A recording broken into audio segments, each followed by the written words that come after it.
Welcome Yamhill County to Speaking Frankly. I'm your host, Howie Harkema, and our tagline is, "And how we doing?" Today I'm very blessed to present First Baptist Church and their 150th anniversary, which is called a Sesquicentennial and engaging community. So I'm going to welcome Senior Pastor at First Baptist, Erika Marksbury. Thank you for being here. And retired President of Linfield College, Charlie Walker. Charlie, nice to have you with us. And we have moderator of the First Baptist Board of Directors, Susan Chambers. Hi, Howie. Nice to have you with us, Susan. And we have J.P. Bierly, who is the Music and Small Groups Minister. Good to be with you, Howie. Nice to have you with us as well. So, with your Sesquicentennial, okay, boys and girls, can you say Sesquicentennial? They had a logo designed, and I don't know who did it, but Erika's going to describe the logo, the colors, and the words, if you would. Sure. The logo is kind of a pinwheel shape, and quilting has been important to the church for a long time. And in quilting, pinwheel is a symbol of journey and migration, and so we started with that shape, just thinking about the journey the church has been on for all those years. But the colors are significant too. Purple and green are both liturgical colors. They're colors for the seasons of the church, and green is the color for ordinary time, so like most Sundays are green, but purple is the color that we use to celebrate Advent, when we prepare for Christmas, and Lent, when we prepare for Easter. So those two colors together are kind of a way of saying that in ordinary time and in our most sacred time, people have been faithful. And then the red and yellow that point to the top, those are colors of Pentecost, colors of the Spirit, but red is also the color for theology in academic circles, and the church is pretty intellectually curious. It's pretty committed in that way, and so the red and yellow also symbolize that commitment. The blue and green are the colors of the globe. The church is really interested and tries to stay aware of global issues, of ways that they can help out, but also ways that we can just better understand our brothers and sisters all over. So the blue and green symbolize that, and then the two browns that reach down are they're the color of dirt, and they're just meant to symbolize that that we're really a local church. We're really rooted here in McMinnville. This is where we're grounded. This is where our most important relationships are. So that's how you kind of trace the meaning of that symbol all around. And then the engaging community? Mm-hmm. Yeah, that's just meant to say, I mean, those of us who are there find it an engaging, a stimulating place to be, but also the church throughout that 150 years has been engaged in relationships in this community of McMinnville, and so we wanted to celebrate those connections too. That's fantastic. So FBC beginnings and maybe a short history, Erika? Yeah, if you go out to Masonville Road and then to the South Yamhill Cemetery, you'll find a big stone that kind of marks where people came from originally. The stone marks the South Yamhill Baptist Church, which was the third Baptist church west of the Rockies, which I think is incredible. But that was a community in the 1840s, and a little while after they established, they found that McMinnville was becoming the place to be, and so they sent 22 people from that original site into town to work on establishing a community here. And the beginnings of that are tied together with the beginnings of Linfield College. Which takes us right to the next question.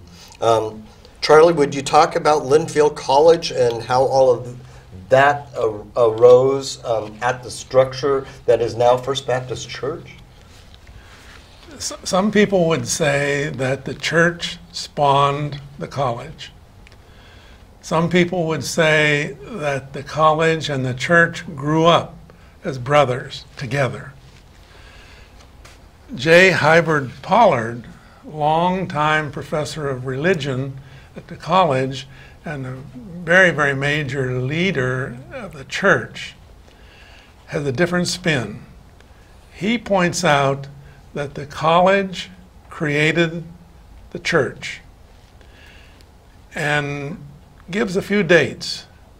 He points out that the college got started in 1858-59, but the church did not officially become a Baptist church until 1867, which then makes it 150 years behind today. So I'm going to go with Pollard. Yeah. I'm going to say that the college spawned the church. However, the two really did grow up together. Yes. There's no two ways about that. That's right. And then eventually, while they began in one building, eventually they moved to their separate locations and separate buildings. Very good. But the college actually was at one point where First Baptist Church is today. Yes, Mr. Newby gave 5 acres of land for the school, and that started being serious about it. And then a building was built. The building is 2 stories, 56 windows, 2 doors, 2 entry areas, and it began teaching a few classes, and then Chandler, the president, decided he would teach Sunday school on Sundays. And that's where the church part really came in. That's fantastic. So I consider First Baptist Church to be a very progressive church. What is your mission and vision statements? And do we start with you, Susan? Or Actually, we're JP? going to start with me. Yeah, That's we are right. a progressive community. We listen and ask questions and actually care about each other and care about the answers that we give. We also seek to learn from all that is around us. The actual mission of the church is that we are together to grow in our walk with God through Christ, to grow in fellowship, to grow in service, and to grow as an inviting and welcoming people. And your vision statement? Susan, what is our vision statement? So, that is a very good question. So, essentially, our vision, 3 years ago, our church had, 5 years ago, over a period of 2 years. So, 3 years ago, we adopted a vision to be a Matthew 25 church. Right. To live out the words of the gospel, to be the hands and feet of Jesus in our community. And so that our vision is to be a mission-focused people. That's awesome. So there's a number of us going to talk about the next question. So we're going to talk about missions and outreaches, both local and international. And FBC is known by some in the community to be a very mission-focused church. Has this always been the case throughout the 150 years? Well, for at least the last 140 years. When I was preparing to come and talk today, the first missionary that the church adopted was a denominational missionary in India. And the focus of that was to spread the good news of the gospel, you know, as the way we classically think of missionaries. And this person was this was the person's career. And over the years, the focus and the participation of missions has changed dramatically Sure. from that.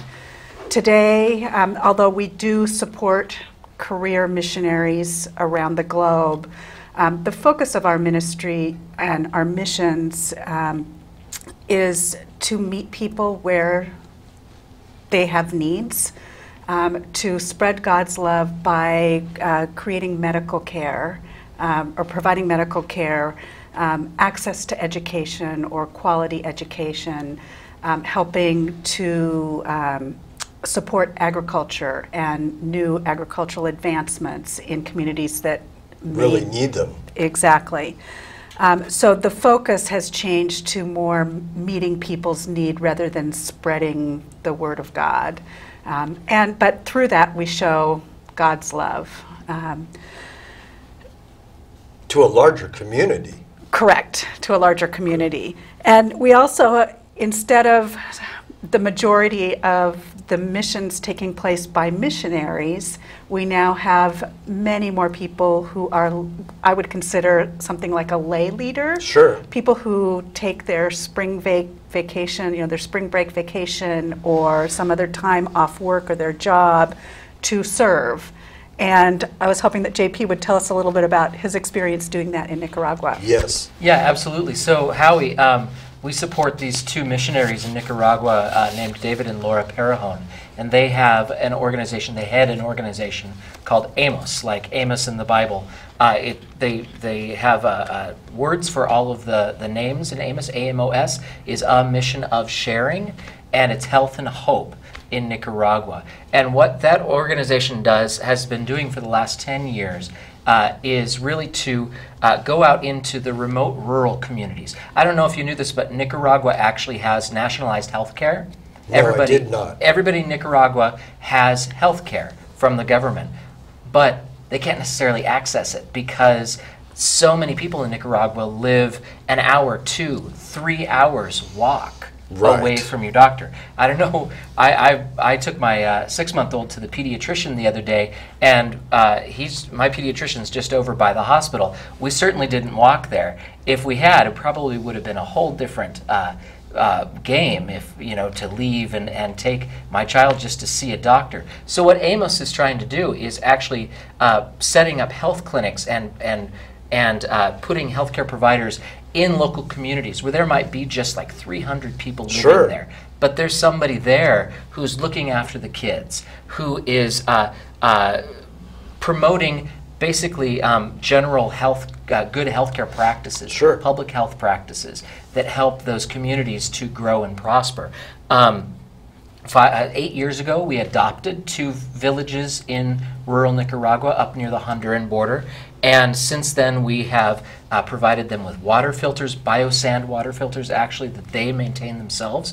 We've taught them how to, or Amos has taught them how to maintain those, and these 2 communities have become resource to the larger region in terms of how to set up and run these water filters. As a direct result of those water filters, Amos reports to us, and we've seen it ourselves when we go down and visit the communities, that more children are attending more days of school and learning, and also parents are able to go and work their jobs without being sick with intestinal diseases that are prevalent in that part of the world. So you're meeting them where they are. Absolutely. Yeah. That's a big difference. Yes, Charlie. Could I just add something to what they're both saying? Before we came in here, Susan handed me this legal-sized sheet of paper. Yep. And in small print, you can see a listing of all of the kind of outreach things that this church does that buttresses what the 2 of them have said. I have to say, I haven't seen it before, but I think it's very impressive. I'm sure that it is. Can that be put on your website? I don't know. I just saw it a half hour ago. Well, I think that what it does bring up, and you might have seen that there are a couple colors there, but about 2/3 of all of our mission activity, we've just talked about international, the green and the blue on the piece of paper are regional and international ministries, but all the peach color there, that's all the local. Yeah. That's where the focus is. That's where the heart of our missions are. Again, you're meeting them where they are. Exactly, exactly. And partnering with, there's almost over 30 organizations on their local community organizations. We have about 200 people, 200 families in our congregation, and we estimate that over half of the people are volunteering in some way in one of these community organizations, like St. Barnabas, YCAP, Habitat. The other thing, we haven't really talked about the actual building of First Baptist Church. Charlie mentioned it a little bit. In 2000, we were able to update our historic building that gave us lots of space, and we feel very fortunate to be able to offer space to, I want to highlight two organizations that we offer space to. One is Lutheran Community Services, a Family Place Relief Nursery, which is a specialized preschool for kids 0 to 5 years old. But along with that preschool, the parents get parent education classes to attend those classes, and there are home visitors that are going into the homes to reinforce what these kids are being taught in the preschool and what's being taught in the parent education classes. It's really exciting because research shows that the early childhood, focusing on this early childhood education has the long-term benefit to these kids as they grow up. The other organization that we are able to provide space for is the McMinnville Free Medical Clinic. And how are you? You're the best one to tell us about that because you're very involved. Yeah, I'm not only a volunteer, but I'm the vice president of the board of directors, and I'm in charge of the greeters that actually greet all of our patients as they come through the doors with a smile, and give them their number to go up and be seated and fill out their paperwork, and if they're returning, they pull the right charts and all of that type of thing. So yeah, in 24 clinics per year. We've been open since Saturday, March 2nd of 2013. And in those 24 clinics per year, for the last 3 years and 7 months, we've had 1,418 patient visits.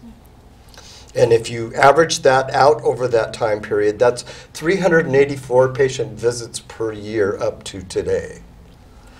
Tomorrow, it would on Saturday, it would change again. That does not include the patients that come for the dental vans, but I'll talk about that in a minute. So our range of services at the McMinnville Free Clinic is injury care, laboratory services are rapid strep testing, pregnancy testing, urine testing, and blood glucose testing, chronic disease management, treatment of acute illnesses such as sinus or ear infections, refills on non-controlled prescription drugs, lifestyle counseling, to improve fitness, weight loss, and control diseases such as high blood pressure and diabetes. Community Resources Department, connecting people with local resources such as assistance with obtaining health insurance, meeting basic needs, financial assistance with prescription drugs, and dental referrals. We have counseling and medication for depression, anxiety, and some other mental health problems. We have screenings for limited dental services, such as emergencies for fillings and extractions, performed on a non-clinic day. It's usually on a Thursday or a Friday. We have a prayer team that if anybody is desiring spiritual needs, they can ask for prayer. They can console with those people as well.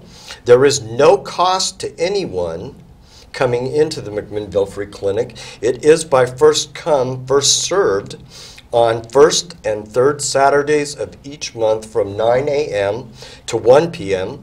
We have over 100 committed volunteers, including medical doctor providers, nurse practitioners, RNs, chiropractors, of which Erika's husband is one of those, clinic coordinators, setup and tear down volunteers, greeters, receptionists, bilingual translators, triage department, medical records, education, community resources, office staff, and a prayer team. Dental clinics are scheduled with medical teams international, and we try to do that every other month. It's very expensive to do, so we can only do it every other month. We also have a foot care physician that will come in on call and deal with diabetes treatments. And thanks to Willamette Valley Medical Center, we have a number of labs that we can do throughout the year that they underwrite. So those are the things that can be done at the McMinnville Free Clinic. And We are so grateful to your board of directors about 4 years ago agreeing to doing this, because think about all of the people that have been through the free clinic now, 1,418 patient visits. And a goodly percentage of those consider us their primary care physician, because there aren't a lot of general practitioners taking on new patients, especially if they don't have insurance. So those are the wonderful things that are happening with the free clinic. So unfortunately, we don't have time to go into all 35 of the different local organizations that we support. But could you name a couple more? Yeah, just a few more. So we offer space to 19 addiction groups a week. Wow. So AA, NA, Al-Anon, and such. Don't you have Gambling Anonymous as well? I think we, yeah, I think you do. And I think we also have a few others. Yeah. Also, the high school, Linfield College, used the facility for concerts, for meetings, for workshops.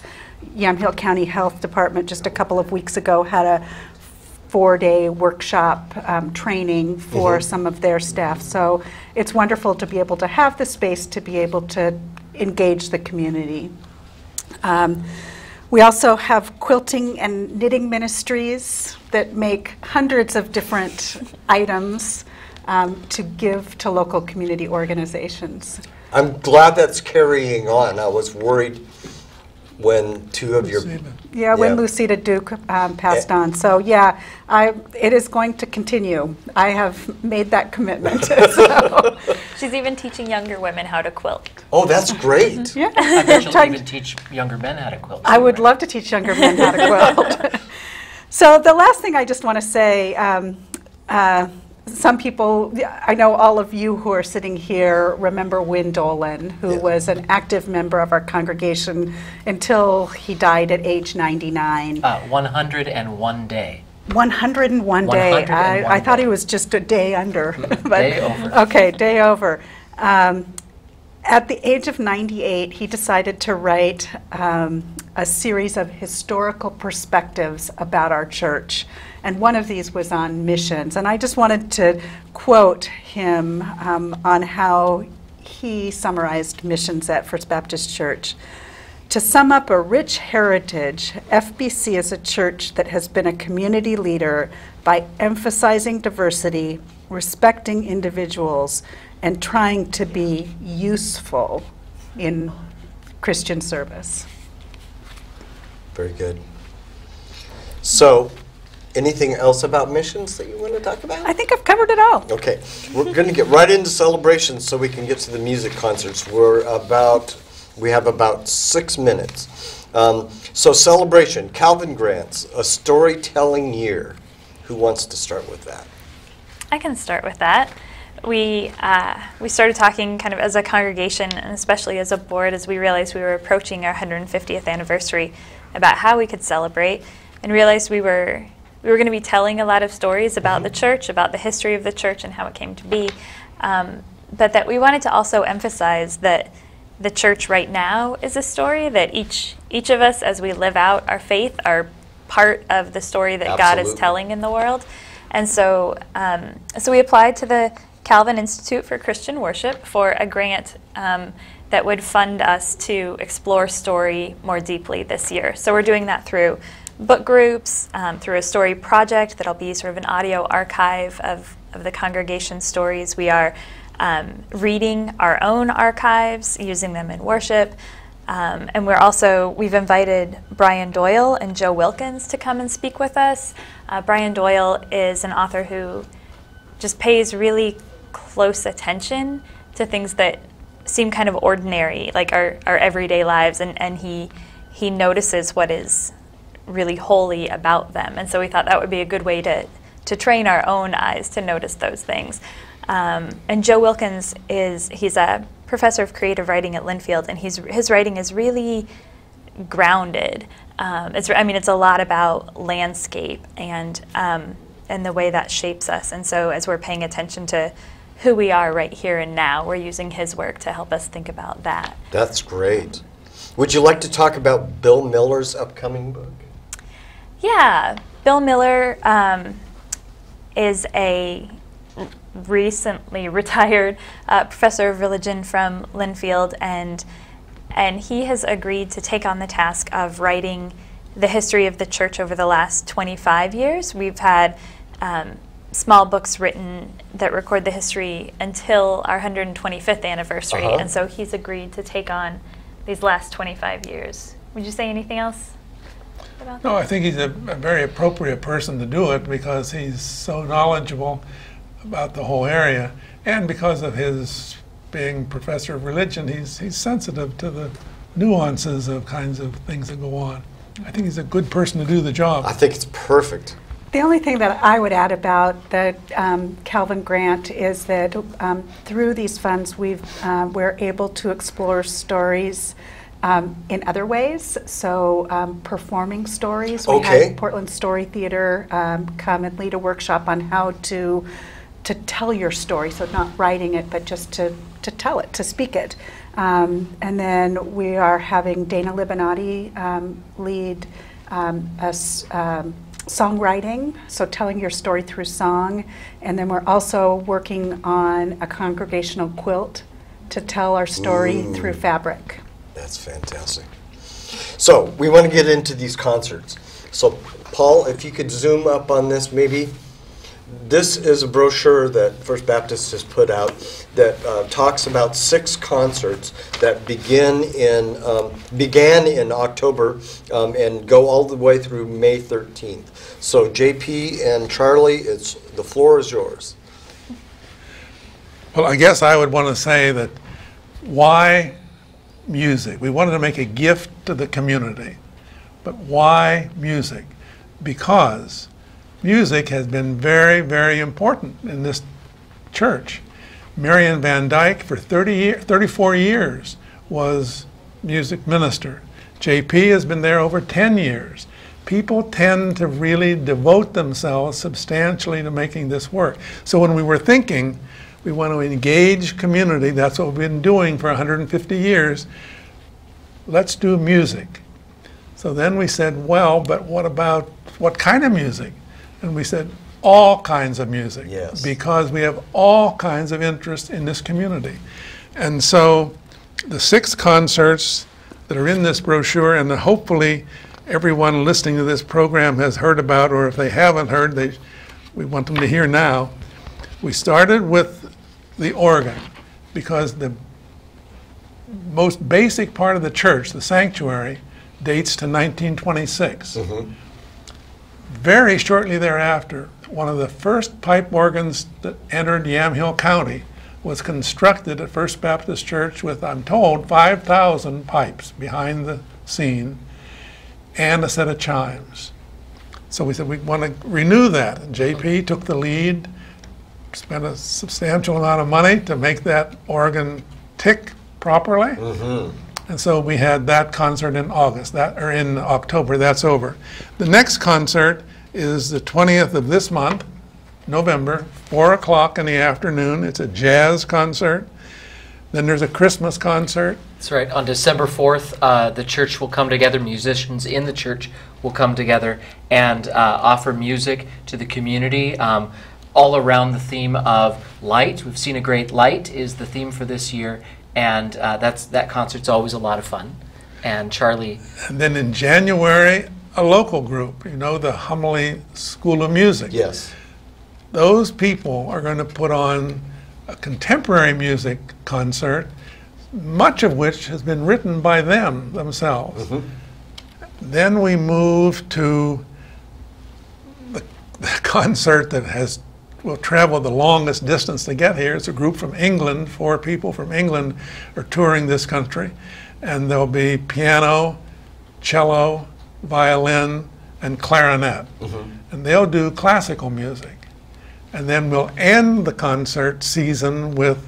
Yeah, on May 13th, after the Gould Piano Trio, on May 13th, we'll have another concert that's all of the musicians. We're going to focus for that concert on bringing back some of musicians that made music at the church in the past. We're hoping to get some of the former music ministers.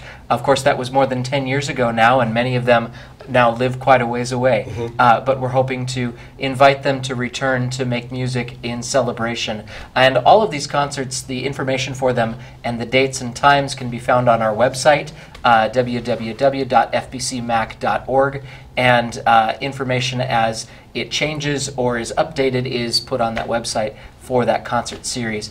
And that concert series is completely free of charge. It's a gift. It's a gift to the community, and it's a way of us saying, come celebrate with us. And we're taking the medium of music because that seems to be a universal way of celebrating in our society.